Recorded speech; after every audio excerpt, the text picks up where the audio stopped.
Thank you. Good afternoon, everyone. So I'm happy to be here. I hope we have a lot of budding entrepreneurs in the audience. We love them. So this talk is about perfecting the pitch. I'm gonna talk to you a little bit about a pitch. It has a strong focus on an investment pitch because at TEDCO we make investments and we do that. But this is going to be great for if you're in the business plan competition. Or actually, I used a lot of this technique. One of the things that I've learned is, whether you're learning entrepreneurship principles or business principles, they have applications in other kinds of things. I just wrote a proposal for ARPA H, I think, and used a lot of the principles that I'm going to provide in this in this presentation about a pitch in that document. So, let me get started.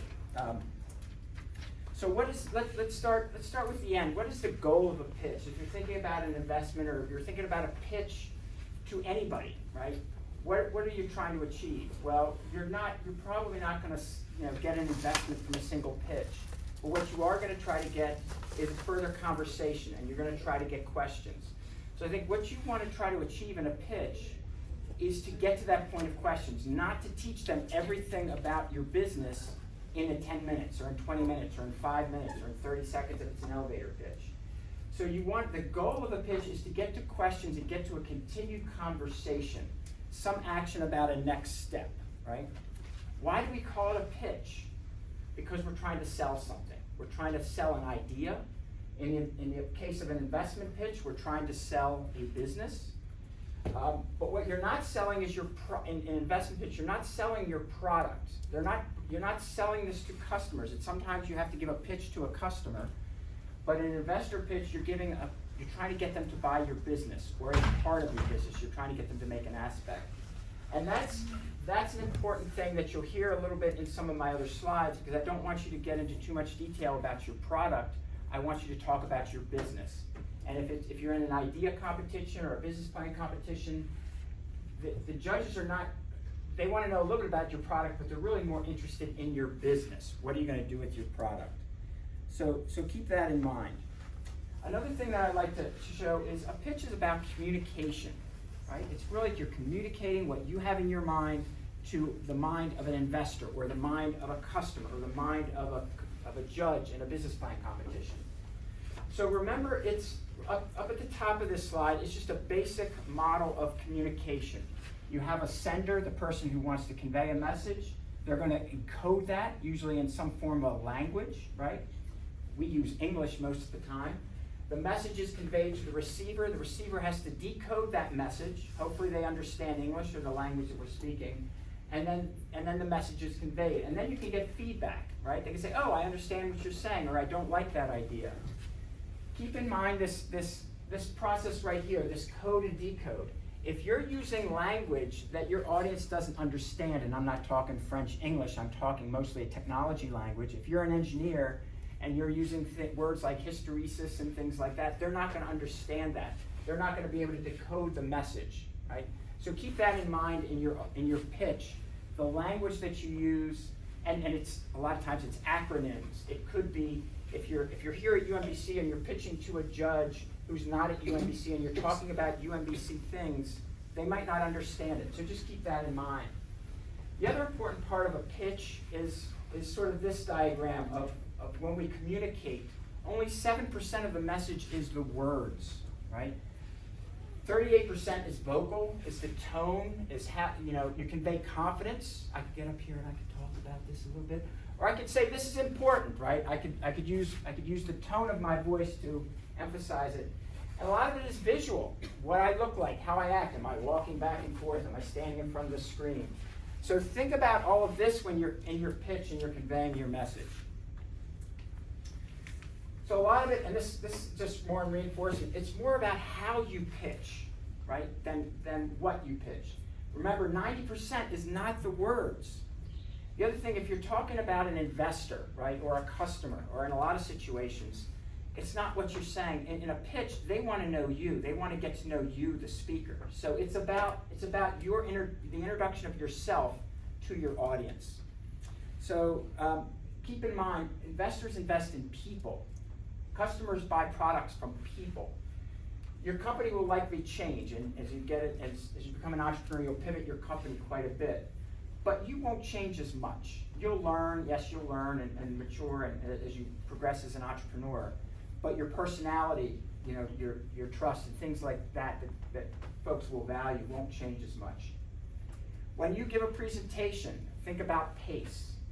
If I talk up here really fast and I use a bunch of terms that you don't understand, it's going to go right through. You're not going to understand. But if I speak at a reasonable pace that you can understand, and not try to cram all this information in a talk in a few minutes. Keep in mind a pace. Hand gestures. If I could stand up here like this, it could be really boring. But if I'm animated, that's going to attract, engage the audience a little bit more. Facial expressions. If I get up here and I'm smiling and I'm happy, right, and I look confident, that's going to convey a message. All of this is about this nonverbal communication that you have. Eye contact, right? I go around, I can look at you in one-on-one eye contact. Think about it, if you're sitting in a classroom and somebody else is staring at you and you look at them, right? It's like, that's creepy, right? There's an intimacy in eye contact when you make it, right? If you stare at somebody at a bar and you're staring at them, it's like, oh, there's communication. So when you speak, try to look at people in the eye, right? And you got a lot of people, so you look from eye to eye a little bit. That's important, right? You're creating that intimacy between you and the investor or the audience, and that's important. It also goes to your confidence. Use the microphone. If you have a microphone, people that are not used to speaking, they'll get up and they don't want to use the microphone. Always use a microphone if it's there, because yes, you can get in a room like this. I can project my voice pretty well. But in a larger auditorium, you might think that you're hearing, but the people in the back of the room won't hear you as well unless you're on the microphone. Don't be afraid to use the microphone. So, why do we pitch as opposed to an executive? If you want to learn about my business, I can send you a written document. You can read that written document, right? But it's only words. It's only that 7% of the communication. It's unidirectional. I can give that to you, but there's no back and forth. There's no feedback. And it's static. It doesn't change, right? If you have a question, I can't respond to it. If you're falling asleep during the middle of my pitch, I don't know that I can do something to engage you. A verbal, it's words and everything else. It's all that other 93% of the verbal communication. It's bidirectional. We can engage. You can ask questions, and I can respond. And it's dynamic. It can change, right? If I see that you're confused about something, I can explain in a little more detail. So when we tell people when we coach them on giving pitches, we always tell them, tell a story, right? Tell a story about the pitch. Why do we tell stories? Since since we were cave people, right? Our oral histories were transferred orally. We have adapted to understand and to retain stories better than facts. We all probably remember the story of Hansel and Gretel and Three Little Pigs and all of that, but we don't remember stats, right? Statistics. So your pitch needs to tell a story. I've got a signpost over there, the who, what, where, when, why. All of those questions sort of need to be addressed. And just think of this as a high level thing. I also went through, and this is sort of new to my presentation on this, but the elements of a story, right? So I looked at what are the elements of a story. If you had to write fiction, there's a setting. Well, there's an environment. There's a competitive landscape. That's the setting for your company. There are characters in your story. You've got customers, innovators, competitors. There's a plot. You are solving a problem that is no one else is solving. There's conflict, right? There's the customers versus the problem, companies versus competitors. There's resolution. Our product is going to solve the problem and everybody's going to be happy at the end of the day. There's a point of view in a story. When you're presenting your pitch, think about two perspectives, that of the customer and that of the investor, right? Why is the customer going to buy your product? Why is the investor going to invest in your company? And then theme is really about why now? Why are you doing it? Why you, right? So all of that has to be incorporated in your story. Keep it simple, right? Stay away from detailed product technology and the product description, right? There's a time for that. You give the pitch to have the conversation with the investors. The conversation is where you go into that in a lot of detail. as the innovator or as the entrepreneur, I want to talk about my new baby. I want to talk about the product that I've spent days and weekends, nights and weekends trying to develop. That's not what the audience wants to hear. They want to hear about your business. So touch on it, talk about why it's important, but that it's not about the product. It's more about the value your product provides to the customers, and that's really about the business. The business is about providing value to a customer and then getting something back from that, mainly revenues. So be specific, right? Use numbers, not generalities. We're going to solve this problem for the whole world. No, we're going to solve this problem for the 38% of women who make money between $50,000 and $100,000 a year, and they're between this age. Be specific. Avoid things like large market, or we're going to solve this for everyone. Give the audience the impression that you know what you're talking about. One of the pitches that I'm going to present to you, that I'm going to show you, one of the guys is all about the numbers, and you'll see how effective he is with that. All right, so I got 2 pitches for you to watch, and let's hope these works, because I had to switch computers. Hey, I've got a great idea for a business. That's exciting. Tell me about it. I've developed a chemical isomer that links to volatile organic compounds, causing carbon bonds to rupture and wraps them in a nanotube coating. Huh. That's a little confusing. Can you dumb it down for me? Sure. What I do is I take a proprietary isomer that I developed with a picric acid wash that hollows out the carbon bonds and replaces them with a nanotube wrapping. Okay, so I guess it's pretty technical. Oh yeah. I've been working on this isomer for 9 years. So what's the business idea? To sell it. To who? Everybody will want one. What for? So they can wrap their volatile organic compounds in carbon nanotubes. I think you might need a target customer. I don't think I need to wrap my compounds in your nanotube. Well, maybe not you. So, for people who buy it, what's the value you are providing them? I've developed a chemical isomer that links to volatile organic compounds, causing carbon bonds to rupture and wraps them in a nanotube coating. You've said that already. This is getting annoying. Why should anyone care about your isomer? I spent 9 years on this. I know that. Okay, pretend I'm an investor. How can I make money off your product? By selling it.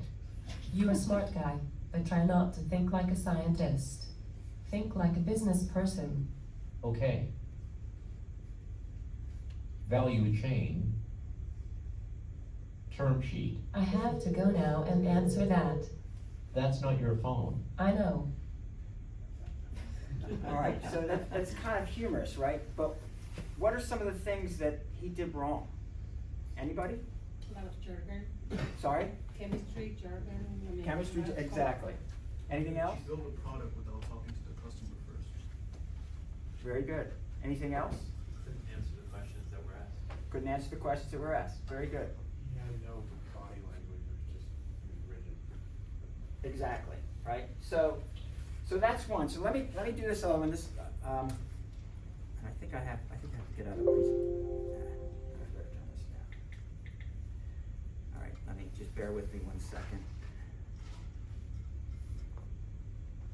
All right.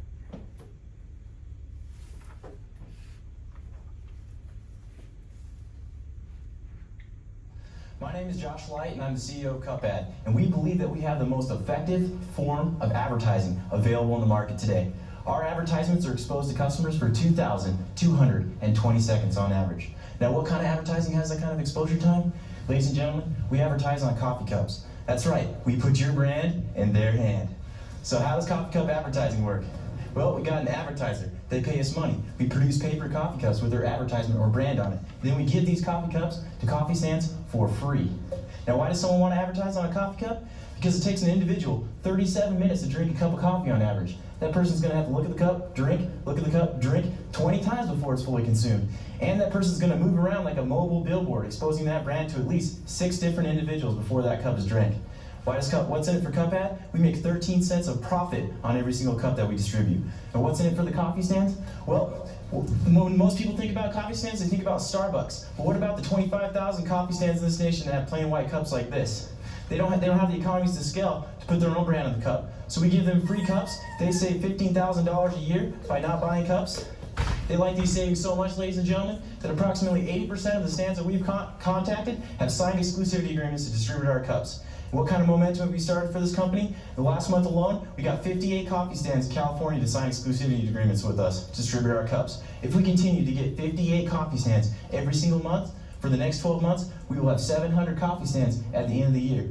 With 700 coffee stands, we can move 8 million cups a month. And at 13-cent profit, 8 million cups a month, we're making over $1 million of profit every single month. And we've already started this, ladies and gentlemen. In fact, our first customer, Overstock.com, will see their cups hit the California market in 21 days. Thank you very much. So what did you think of that guy? I call him Coffee Guy. What was he like? Some of the things we've talked about. What did he do? He was humorous. He got the audience engaged through his humor. Through his humor? Yeah. Anything else? Good. Anything else? He identified the customer. He identified the customer. Anything else? What about numbers? Was he on with the numbers? Was he animated? Was he standing still? Did he use his voice? Did he get you excited? Right. So the first part of this. And now I got to get back to where we were. Okay. So the first part of this talk is really about some just general things about a pitch. Talking about communication, animation, being effective. Now this guy, the coffee guy, I think that was Utah State or something. So this is a college age guy in a business plan pitch competition.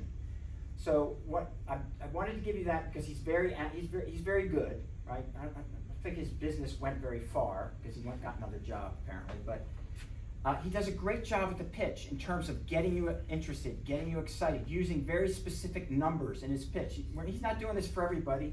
He knows how many sips of coffee you take when you drink a cup of coffee, right? He conveys that he really knows his market. He knows his customer. That's sort of what I was meaning by using numbers and being specific. Okay. So keep all of that in mind. The next steps are 10 steps to perfect your pitch. Right. So just another layer of things. So the average investor will look at a deck for 3 minutes and 44 seconds. Right. You have a pitch deck, and I'm going to show you I'll give you an outline of what a pitch deck is. So they look at it for just a few minutes. So are they going to take the time to read through a lot of text on your slides? I see people shaking their head. No. So you've got to get your point across with somebody looking at your deck, this even without this communication back and forth, in less than 4 minutes. Okay, that's how much time they'll spend on it. So keep that in mind. So you're driving down the road. You pass a pasture full of cows, right? If you're out in the country, it's no big deal. You probably drive by hundreds of cows all the time. You're not going to take a second look. But what if you drive by that pasture and one of those cows is purple and standing out? You going to notice it? Absolutely, right? So this is a principle in a book Seth Godin, I might be saying that right, wrote about being a purple cow. What I'm encouraging you to do in your pitch is be the purple cow. How do you stand out and be different from everybody else that those investors are going to see or that your customers are going to see? Okay. So this is your pitch deck outline. So when we coach folks on pitches, we say use pretty much this outline. Investors have a certain expectation of what they want to see when they have folks come to pitch to them. This also creates the story that you're trying to create when you give a pitch. It's going to start with the problem, the market opportunity. That's always got to be first. If you can't set the stage with identifying the problem, folks are going to be lost. Then you can talk about your solution, the value proposition, that's your product. The underlying magic, your competitive advantage, what makes your product special over everybody else's. The business model, how you're going to make money. And then some other things, accomplishments and timeline. What is it going to take to get your product or your idea to market? How are you going to go to market strategy? You heard Coffee Guy talk about, we got so many coffee stands per month, and if we do that over a course of a year, we're going to have X. So that's his strategy. Competitive analysis. who else is out there trying to solve the same problem you are. The management team, the financial projections, how much money are you gonna make? And then the end, you have sort of an ask or use, if this is an investment pitch, you wanna ask and how much money you need, and then you provide a summary. So you guys will have a copy of these slides, but these are the general outline. There's a little bit of flexibility in this, but not much, right, in terms of what investors wanna see. So this is from a study that was done out of Harvard, and they looked at 200 pitch decks or something, and with investors. And this is the time that investors spent in terms of where investors spent the most time looking in their slide deck. Number one is the financials. Number two is the team. Where's product on this? How interested are they in the product? That's the solution, right? The product is the solution. That's at the bottom. They're more interested in the team and the financials than the product. And why are they looking at the financials? They want to know how big of an opportunity is this? Is this a $2 million opportunity, a $10 million, or a $100 million opportunity?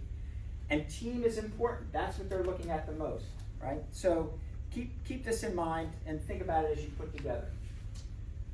So these are your top 10 tips. Number one, grab their attention early and tell a story.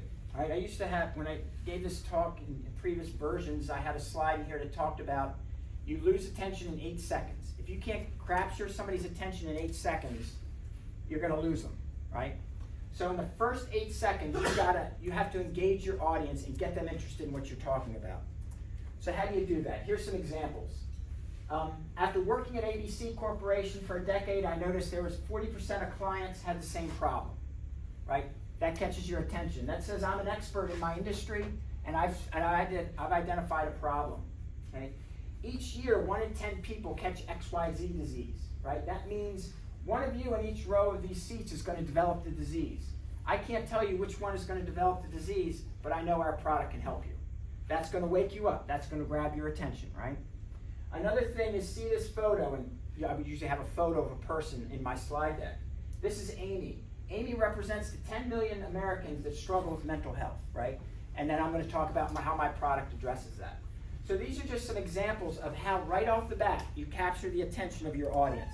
Once you capture their attention in 8 seconds, now you're following them, or they're following you. Solve a big problem. Investors will want to see you change the world, right? Think about Elon Musk or Steve Jobs or even Bill Gates. They're changing the world. That's what investors would love to see. Think about how you change the world. Investors like large, growing markets. But you have to break your market down. And this is important. A lot of people say, we're going to solve a $1.9 billion market. Well, no, you're not, right? That's the total addressable market. That's got to break down to a serviceable market and then a market that you can obtain, right? And don't worry about these terms. It's really about focus on who your actual customer is, and you have to do that analysis to break everything down. Do your homework. That the coffee guy did his homework, right? He knows how many sips it takes to drink a cup of coffee. He knows all that information he can convey. He did his homework, right? Like how many people here have heard of ICOR or customer discovery? Some of you? You obviously have because you asked a great question, right? Rule number one, why do companies fail? Because they're developing a product that their customers don't want. So how do you avoid that problem? You go out and you talk to your customers and you say, I'm going to design this widget. Is this a product that you want? Is this something that you would pay for? How much would you pay for it? And then you develop your product and you show it to them. And is this what you like? And they say, oh, I like some of it, but I don't like all of it. So then you go back and you change it, and then you do it. So this iteration, go back and do your homework. Talk to 100 people who might buy or use your product and get that feedback. And then pivot, right? Learn something. Have an innovative and disruptive solution, right? Do something different. Think of it there's lots of examples, probably that you guys may not appreciate because of your age, right? But the internet, right? Disrupted the world. AI, ChatGPT. How many have played with ChatGPT, right? Probably all of you probably using it for your papers. I probably not. We just did again, that proposal that we wrote, and I was working with a colleague, and she actually used ChatGPT to answer some of the questions that we had to use. So this is a disruptive technology, right? Another woman I work with is using it to check on medical issues that she's dealing with her father. Disruptive solution, right? Focus on what the impact your product, your solution is going to have, not all the details and the features of it, okay? Hey, does this look familiar to anybody? Business model canvas? This, I think, is really part of what I like to say is sort of the leading thinking in entrepreneurial development right now. Everybody, we're sending companies to this, this is what iCore is based on, it's the lean startup model. But make sure you have a business model that works, that makes money. I would always also encourage you to think creatively about your business model. You will spend a lot of time thinking creatively about engineering your product, but spend that much time thinking about engineering your business model. And I always go back to use software. When we used to buy Office, right, and Word, we'd get a box with 6 disks in it, and I'd buy it once and I'd use it for years, right, until my computers would reject it. Now, companies aren't doing that. We have monthly recurring revenue. Every month, you pay a fee for Office. It's a completely different business model. Be creative with your business model, okay? The whole, even Google, right? A service that you can use for free. They don't pay you, right? But they make money through advertising, revenue, right? How are you going to go from where you are to getting a product out on the market and know what it's going to cost and how long it's going to take you to do that? And this, again, check the competitive landscape. Okay, this is important, right? I've seen folks that pitch their company and their product, and they'll get a question from the audience, from the investors, from folks at TEDCO, and saying, well, are you aware of company X that's selling a similar product? And the folks up here are saying, well, no, I'm not familiar with them. That's a problem. If the entrepreneur doesn't understand their market, that's a problem, right? So make sure you check the competitive landscape. And then present it, right? These are ways, this is 2 different examples that we often see to differentiate your product from other products. You can use sort of a bubble chart where we're up here and everybody else is down here, or you can use a checklist with features and your competitors to kind of show where you are. Graphics speak 1,000 words, and you can look at this in a little more detail when you have the slides. But that's a great way. Build an amazing team. Remember, number 2 in what the investors look at is the team. Because the old adage in the investment community is, I will be successful with a great team and a mediocre product, but not with a mediocre team and a great product, okay? So a team is important, and your job as the entrepreneur, as a CEO, is to build a team, right? If you don't have money, you build an advisory board. Folks that are willing to work with you and hold you accountable, so I encourage you to do this. Know your numbers, right? Plan for revenue, not just funding. Know your numbers, like the coffee guy. He knew his numbers. You want to get up here, you want to know your business inside and out and convey that with numbers. Okay? And then in an investment pitch, or any pitch, right, it's the ask. You have to have an ask. If I'm selling you something, right, and this is, we talk about salespeople, they're great salespeople, but they can't close, right? They can't get to the ask. The ask at the end, right, is, are you going to buy this? Can I sell this to you? Can I give you this car for this much money? I need you to close. I need to ask for $2 million for my investment to get me from here to my next milestone. So you want to have a slide for an ask. Again, this is for an investor pitch, but don't include deal terms. I see this often where entrepreneurs will come up and say, we're gonna raise $2 million and we're gonna give up 20% of our company. Don't put a valuation on your company in the slide deck. It's only going to turn investors off. You can have that conversation down the road.